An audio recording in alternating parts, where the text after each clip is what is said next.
This week, the United Nations Human Rights Committee found South Africa guilty of human rights violations.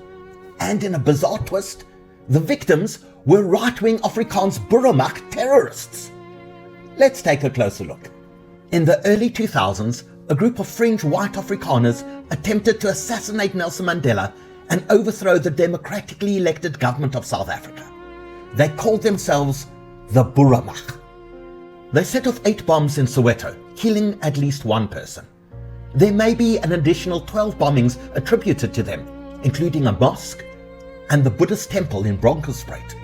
In 2002, 26 people were arrested and more than 1,000 kilograms of explosives were seized.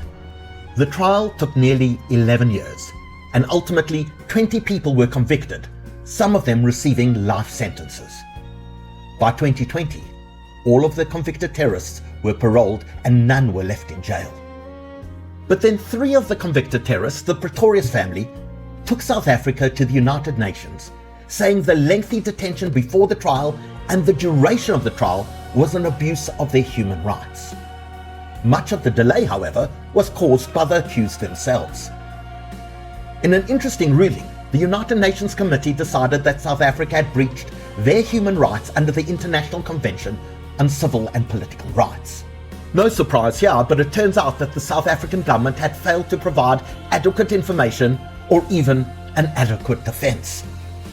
The United Nations Committee then ordered South Africa to pay compensation to the terrorists. So in essence, South Africa is now a terror financing country, financing right-wing extremist terrorists attempting to overthrow our own government. You just can't make this shit up.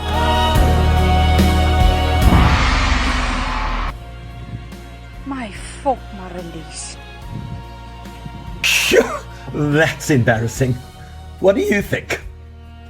I'm Howard Sackstein.